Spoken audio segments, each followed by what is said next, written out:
एका तरी मुलाचा मला असा फोन येतो की ताई बायको गेलीये, आज 1.5 महिना झाला येत नाहीये, आज 2 वर्ष झाली येत नाहीये, बाळणपणाला गेली हिची आई पाठवत नाहीये. सगळ्या आयांना असं वाटतं की जावयांनी स्वतंत्रच राहावं, एकटंच राहावं. अपेक्षा फार वाढल्या. जावई एकुलता एक पाहिजे आकाशातनं पडलेला, वरचं नको, पुढचं नको, मागचं नको, खालचं नको. सगळ्यांची अपेक्षा तीच. काय करायचं का आमच्यासारख्या एकुलत्या एक मुलांच्या आई वडिलांनी? कुठं जायचं? सगळ्यांना एकुलता एक कसा काय नवरा चालेल का? आम्ही काय करायचं मग? काय करूया? सगळ्या मुलींच्या आयांना विचार करा. परवा मी वधूवर मेळाव्याला गेले नांदेडला. पोरीनी बायोडेटा सांगितला, मी सॉफ्टवेअर इंजिनियर आहे, मला 65,000 पगार आहे. ज्याला 65,000च्या वर पगार आहे त्यांनीच माझ्याशी संपर्क करावा. मुलगा शक्यतो पुण्यातलाच हवा, 2 BHK फ्लॅट असलाच पाहिजे. सासू सासरे फोटो पुरते चालतील. तिच्या आईला म्हटलं पोरगी फार स्पष्ट बोलते. त्यावेळेला तिला लहानपणापासून मी अगदी स्पष्ट बोलायला शिकवलेलं आहे, बोल्ड बनवली आहे, बोल्ड. म्हटलं ही तुमची सून म्हणाली तर करा विचार. मातृत्व झुगारून द्यायला निघाले त्या कारट्या. काय करू मी? अनाथ बाळच सांभाळते मी. आता 22 बाळ आहेत माझ्याजवळ अनाथ. आणि ही बाळ दत्तक मागायला आयटी क्षेत्रातल्या मुली जास्त येतात. आयटी क्षेत्रातल्या मुलींना स्वतःचं बाळ नकोय आता. आयटी क्षेत्रातल्या जोडप्यांना आता स्वतःचं मूल नकोय आता. आयटी क्षेत्रातल्या मुलांना आयतं मूल पाहिजे. आयटी क्षेत्रातले नवरा बायको परवा बाळ मागायला आले होते. बसले. म्हटलं बसा, तरुण दिसताय, बाळ का दत्तक हवंय? नाही नाही म्हणे मला 15 लाखाचं पॅकेज आहे, माझ्या नवऱ्याला 20 लाखाचं पॅकेज आहे. आम्ही दोघांनी बाळ जन्माला घालायचं म्हटलं तर 9 महिने गरोदरपणाचे आणि 6 महिने बाळ सेटल करण्याचे. आमचं 15 महिन्याचं नुकसान होतं मॅडम. बॅकलॉग कसा भरून काढायचा? बॅकलॉग कसा भरून काढायचा? म्हटलं अगं काय सुंदर असतं मातृत्व. अगं बाळ नसतं तेव्हा ते कधी येतं याची आतुरता. बाळ आलेलं आहे पोटात हे कळलं तेव्हा ते कधी बाहेर येतं याची उत्सुकता. आणि ज्या वेळेला ते येणार याची तारीख कळली की मरणाला सामोरं जाण्याची तत्परता. हे मातृत्व आहे बाई, हे मातृत्व आहे. पटतच नाही. Don't be emotional madam, B practical. म्हणलं आता प्रॅक्टिकल होऊन सांगते. हे पोर कुपोषित आहे, याला आईने फेकून दिलंय, याला आईने मरण्यासाठी फेकून दिलेलं आहे. ते पोर मरण्यासाठी फेकून दिलेलं दारात असताना त्याला मी पोटाशी घेऊन सांभाळलंय. मला आई होता येत नाही, मला आजी होता येतं. मी अंगावर सोनं घातलं नाही बायकांनो, पण मी बाळाच्या गुटीमध्ये रोज सोनं उगाळून घालते, कारण माझं बाळ कुपोषित आहे आणि ते बाळ मला दत्तक द्यायचंय. मी त्या मुलीला स्पष्ट सांगितलं, हे बाळ मला आईच्या ताब्यात द्यायचंय, यंत्राच्या ताब्यात नाही. देणार नाही म्हटलं बाळ. यांना इतकं सोपं झालंय बाळ जन्माला घालायचं आणि 6 महिन्याचं झालं, 2 महिन्याचं झालं की लगेच पाळणा घरात ठेवायचं. बेबी केअर सेंटर, डोंबलियांचं बेबी केअर. आणि 6 वर्षाचं झालं की 5 गणीला ठेवतायत. पर्सनॅलिटी डेव्हलपमेंट यांच्या बापाने ठेवली 6 वर्षाच्या बाळाची personality. CBC pattern, CBC pattern आम्ही नाही शिकलो. ठेवताय ते पोरं लांबच्या लांब कुठेतरी 5 गणीला. ती मेट्रन आणि तो तिथला रेक्टर इतके ओरडत असतात. ते बाळ धाय मोकलून रडतंय रात्री मामा मामा मामा करून. जवळ गेला कुणी नाहीये. सायकिक झालीत पोरं, माहितीये तुम्हाला. एकीकडे घटस्फोटाचं प्रमाण वाढते, एकीकडे आई नाही, एकीकडे वडील नाही. सगळ्या आया सांगतात मी शिकलेली आहे, मी आर्थिक क्षमता आहे, मी माझं पोर कसंही सांभाळीन, त्याला देणार नाही, त्याला वडील नको. आणि सगळ्या वडिलांनो, लग्न झालेली पोरगी ठेवून घेताना 4 वेळा विचार करा की त्याला वडील नकोत का त्या बाळाला. बालवाडीवर पाट्या लिहिलेल्या आहेत, वडिलांकडे राहणाऱ्या मुलांना आईनी भेटू नये, आईकडे राहणाऱ्या मुलांना वडिलांनी भेटू नये. काय करायचं त्या लेकरांनी? सगळी निरागस बाळा एकटी येतात, सगळी निरागस बाळ सायकिक झाली आता. परवा राजेशजी जैन यांची एक छान फिल्म बघितली, पप्पा तुम कहां हो. सगळ्या बायकांना मी बजावून सांगते तुम्हाला, मांडीवर घेऊन थोपटायला आई असावी लागते, पण खांद्यावर घेऊन थोपटायला वडील असावेच लागतात. हे वडील पाहिजेत. तुम्हाला माहेरी गेल्यानंतर बैठकीच्या खोलीत वडील नकोत. तुम्हाला तुमचे वडील पाहिजे, तर लेकराला नकोत. काय ते इगो, काय ते डोकं, काय जिथे अन्याय होता तिथे जा ना ग निघून. हल्ली एक नवीनच फॅट निघाले हो. राखी पौर्णिमेला पोरगी आणायची आणि शिमग्याला सोडायची, शिमग्याला आणायची दिवाळीला सोडायची, आणि बाळणपणाला आणायची ती ठेवूनच घ्यायची, एक और एक फ्री. फार आगाऊ झालाय. एक बँकेतला अधिकारी मुलगा आहे, 90,000 पगार आहे. अगं त्याच्या आईने तो 4 वर्षाचा असताना त्याचे वडील वारले. त्याला इतकं चांगलं सांभाळलं, इतकं चांगलं सांभाळलं, इतकं चांगलं सांभाळलं, आणि त्याचं MSc BEd पोरीशी लग्न केलं. सून घरात आली, पहिल्यांदा लगेच दिवस राहिले, आणि डॉक्टरांनी सांगितलं की बहुतेक जुळं असेल. नंतरच्या सोनोग्राफीत कळलं ते तिळ आहे. पोरीला बेडरेस्ट सुरू झाली, सासूने बेडरेस्ट काढली, प्रवास करायचा नव्हता, आणि हिची आई बाळंतीण ती पोरगी झाली, तिळ झालं, आणि डोकं बडवत आली. माझ्या लहान पोरीला कसं 3 पोरांचं करायचं व्हायचं, मी घेऊनच जाणार आहे, नशीब फुटलं तिचं. आणि गेल्या घेऊन आज 4 वर्ष झाली पाठवत नाहीयेत. तो जावई जाऊन पाया पडून येतो, आणि त्याला मारतात धरून सगळे मिळून. इतका मार खातो, इतका मार खातो, इतका मार खातो, काही करत नाही, पण काही बोलूच शकत नाही. कायदा जेवढे वकील इथे बसले त्यांनी खरं मला सांगा, या कायद्याचं मी काय करू ते खरंच तुम्ही सांगा. इतकं एक कुटुंब व्यवस्थेला इतके धक्केच नसता, पोरं निरागस वेगळी, काय करावं मला काही कळे ना बाबा. एकीकडे वृद्धाश्रमांची संख्या वाढतीये, आणि एकीकडे निरागस पोरं अनाथ आश्रमात. काय करायचं ना. मुलींच्या आयांनो जरा विचार करा ग. आता परवा मुलीचे वडील आले, मला म्हणतायत विदाऊट किचन घर असेल असाच जावई आम्हाला हवाय. म्हटलं असा जावई विदाऊट किचन घर असेल असा. बर म्हटलं मग फुटपाथवरचा देऊ का.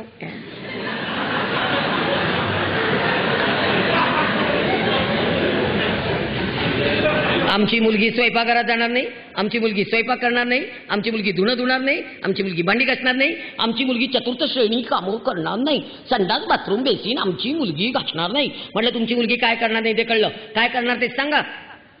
शेवटी मी रागारागाने विचारलं त्या वडिलांना, बाळंतीण ती होणार ना का आमच्या जावयाची जबाबदारी आहे.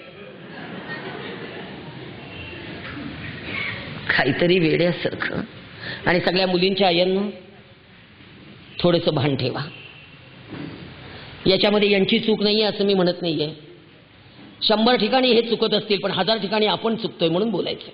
परवा एक बाई आल्या भांडत, तुम्ही पुरुषांना काहीच सांगत नाही. म्हटलं त्यांना सांगणाऱ्या 100 बायका आहेत, पण बायकांना सांगणारं कोणी नाही ना, म्हणून मला सांगावं लागतंय. काय करणार बायकांना. मी हे पण पुढे जाऊन सांगते. एका मुलीच्या अंगावर कोल्हापूरच्या सासूची तक्रार आहे. सून घरात येऊन 8 महिने झाले, सुनेच्या अंगावर मेहंदी काढलेली आहे. किती मेहंदी आहे. बोटापासून खांद्यापर्यंत, पायापासून इथपर्यंत, आणि पाठीला सगळे टॅटू. सुनेला विचारला हळद काढताना तुला इतकं कुणी रंगवलं. तेव्हा त्या मुलीने उत्तर दिलं, माझ्या मम्मीनी मुंबईहून एक कलाकार बोलवला होता, त्याला 50,000 रुपये देऊन माझ्या आईने माझं अंग रंगवून घेतलेलं आहे. काय करायचं या आईचं.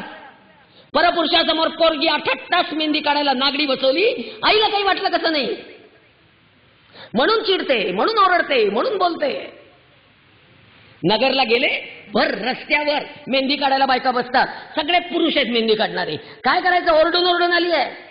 आणि आता एक नवीन फॅशन आली आहे, बायकांना साड्या नेसवायला सगळीकडे लग्नामध्ये आता पुरुष आहेत. ओरडून आली आहे कोकलून.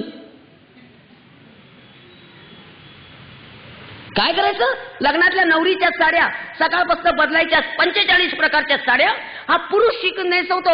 100 वेळा त्याच्यासमोर उघडी होती पोरगी. ओरडू नको तर काय करू. उद्या शिक्षा देणाऱ्या न्यायाधीशांना हे सगळं सांगा कुणीतरी. हे बोला कुणीतरी.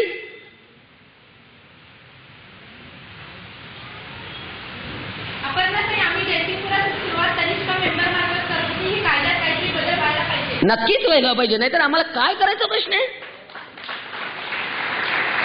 छाती फुटून चालली आहे माझी, छाती फुटून. फार मला खरं नाही इतका अस्वस्थपणा आलाय बायकांनो, मी काही करू शकत नाही. रडण्याशिवाय मार्ग नाही. आणि फक्त दोष देत बसायचं, फक्त दोष देत बसायचं, सासूलाच दोष देत बसायचं.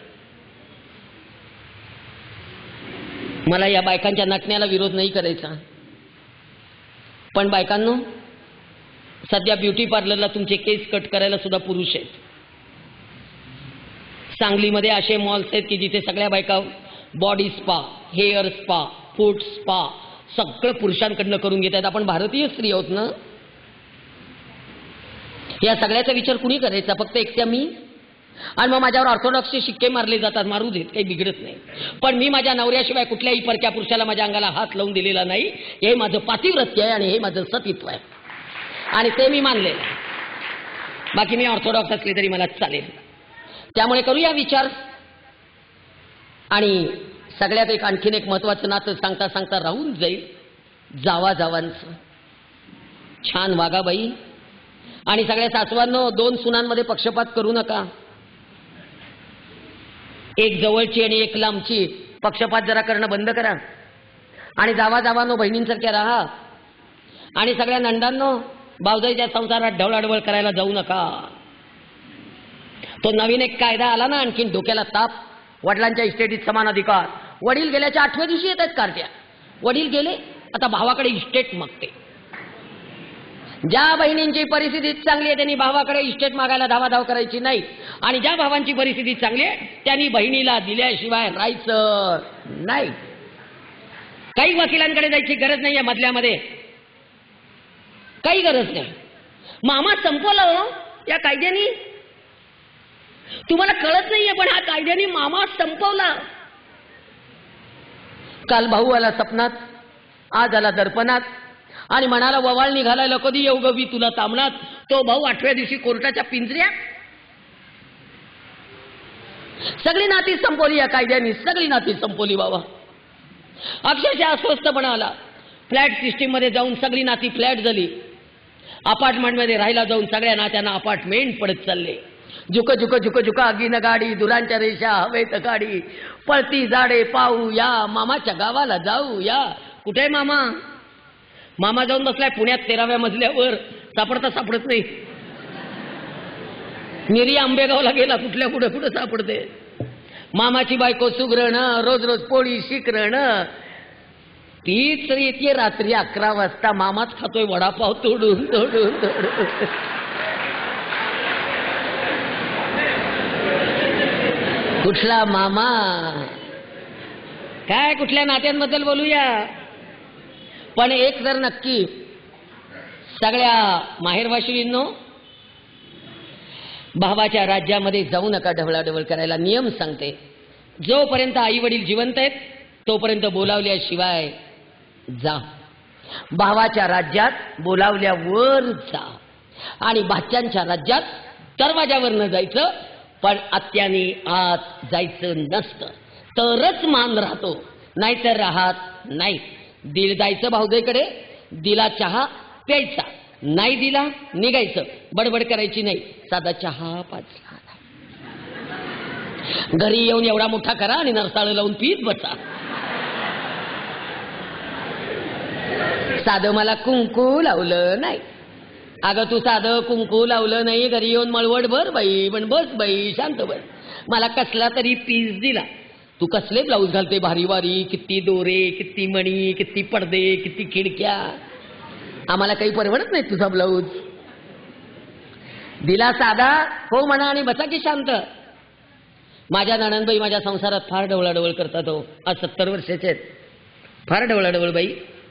खरं नंदांनो, नका करू भावजाईच्या संसारात ढवळाढवळ. भावजाई चांगली असते अनेक ठिकाणी, काही काही नंदाही चांगले असतात, पण या करायच्या बाई.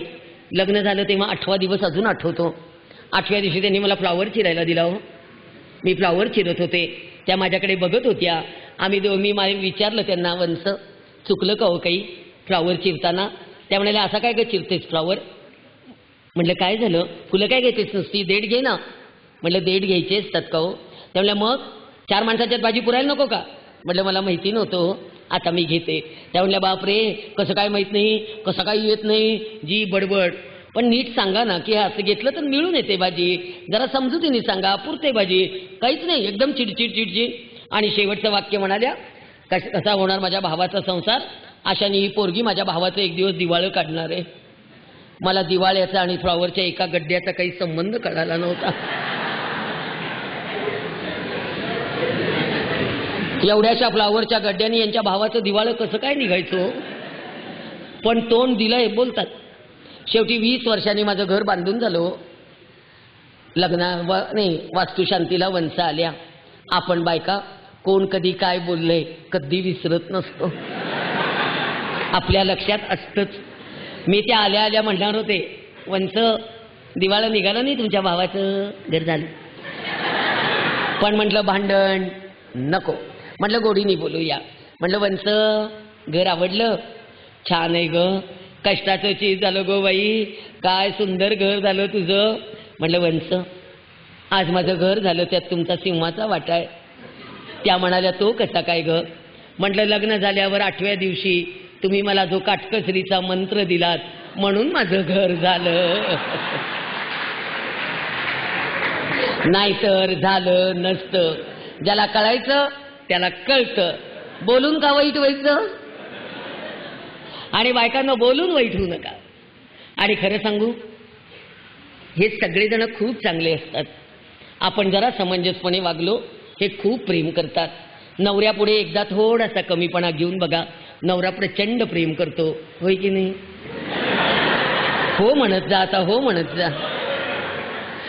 आणि एक सांगू, नवरा रागवला ना की लगेच काहीतरी त्याच्यावर उपाय बडबड नाही करायचे. परवा कोल्हापूरच्या अंबाबाईच्या देवळात एक मुलगी भेटली होती, काय छान नटली होती. मला मुली नटल्या की फार आवडतं. मी त्याला म्हटलं काय ग नवीन लग्न झालं वाटतं? ती म्हणाली हो. म्हटलं अगो बाई काय छान दिसतेस, कुठली आहेस? माजलगाव. म्हटलं वा वा, आमच्या मराठवाड्यातली आहेस. किती शिकली आहेस? M.Com.